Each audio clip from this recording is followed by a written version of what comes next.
دۆخی بەساڵاتچوان لە ئێرانی ژێردەسەڵاتی ڕژێمی ئیسلامیدا. فاتما کەریمی خان، پەیامنێری ئێتماد ڕۆژی دووشەممە هەشتی ڕێبەندان راپۆرتێکی لە ژێرناوی ئەم ماڵە سەوزنیە لەو ڕۆژنامەیەدا بڵاو کردەوە.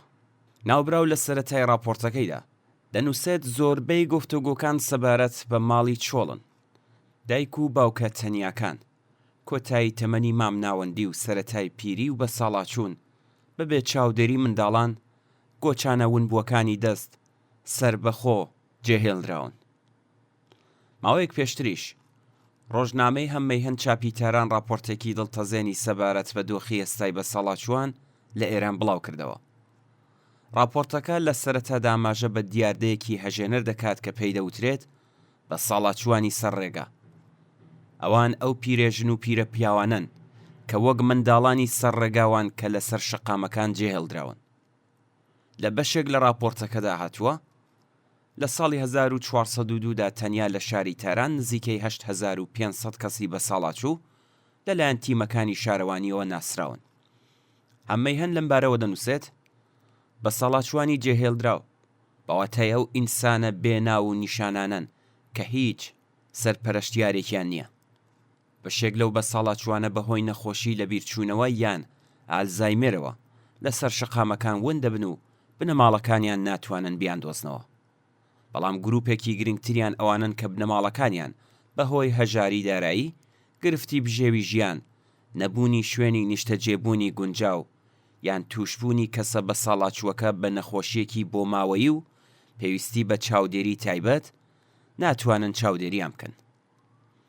لەلایەکی ترەوە ئەگەریش چاودێرانی بە ساڵاچوان بیانەوێت لە خانەی بە ساڵاچوان دایان بنێن، دەبێت تێچووی چاودێری کەسەکانیان بۆ خۆیان دابینی بکەن. لەمڕۆوە ئەو بنەماڵانەی کە توانایی دابینکردنی ئەم تێچوویان نییە، کەسە بە ساڵاچووەکە لە شوێنێکدا جێدەهێڵن بۆ ئەوەی تێچووی ماهنگانەکەی نەدەن و کەسە بە ساڵاچووەکەش بە بیانووی توشبوون بە نەخۆشی لە بیرچوونەوە زانیاری کەسی خۆی و بنەماڵەکەی ئاشکرا ناکات.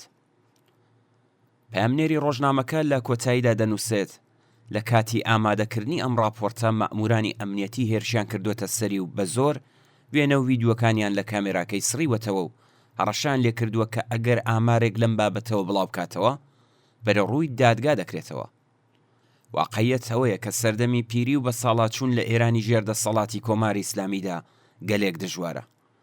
سەرچاوە ئاماریەکانی خودی ڕژیم باسلەوە دەکەن کە زیاتر لە 1 لەسەر 3 خانەنشینانی دەستەبەری کۆمەڵایەتی ئەوەندە حەق دەسوەردەگرن کە تەنیا بەشی 10 ڕۆژی ژیانێکی مەمرە و مەژیان دەکات. بەوتەی ئەحمەد دلبەری، سەرۆکی ئەنجومەنی بە ساڵاچوانی ئێران، 55 لە سەدی بە ساڵاچوان تەنانەت ئەم داهاتە کەمەشیان نییە. لە سیستان و بەلوچستان 7 لە سەدی بە ساڵاچوان لە ژێر هێڵی هەژاریدا دەژین و نزیکەی 88 لە سەدی دانیشتوانی گوندەکان لە بیمەی خانەنشینی بێبەشن. بە ساڵاچوان 10 لە سەدی دانیشتوانی ئێران پێک دێنن، واتە زیاتر لە 8 ملیۆن کەسن و ژمارەیان بەردەوام ڕوو لە زیادبوونە. حکوومەتی ئیسلامی کە هیچ پلانێکی نییە بۆ باشترکردنی ژیانی بە ساڵاچوان و خانەنشینکراوان و بەکردەوە ئەرکی چاودێریکردنی بە ساڵاچوانی خستۆتە ئەستۆی منداڵەکانیان و خزم و کەس و خێرخوازان و لە هەژاری و بێمافیدا جێهێشتون. ئەو بە ساڵاچوانەی کە کۆماری ئیسلامی لە هەژاری و هەلومەرجێکی نامرۆڤانەدا ڕایگرتوون، بە شێوەیەکی سروشتی بەهۆی لاوازی جەستە و ماندوێتی ڕۆح و ڕەوانیان بەردەوام لەگەڵ مەترسی ئالوودەبوون بە هەموو چەشنە میکرۆب و ڤایرۆسێک بەرەڕوون.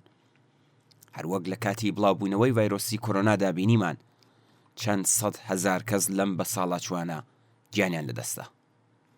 لە کۆماری ئیسلامی ئێراندا ژمارەی ئەو ژنە بە ساڵاچوانەی کە لەم دۆخەنا لەبارەدا گرفتارن زۆر زیاترە لە پیاوان و ئەمەش لە حاڵێکدایە کە زۆربەی هەرە زۆری ژنانی بە ساڵاچوو تەنانەت لەو پوڵە کەمەش پێبەشن کە پیاوان وەک خانەنشینی پێیان وەری دەگرن.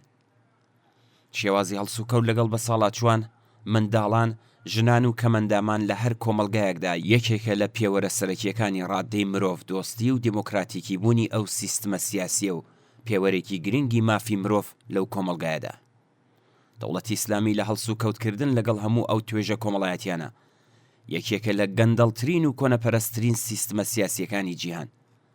ڕژیمی ئیسلامی ئامادە نییە هیچ بەرپرسیارەتیەک بەرامبەر بە بەساڵاتچووە هەژارەکانی ئەم کۆمەڵگایە قبول بکات.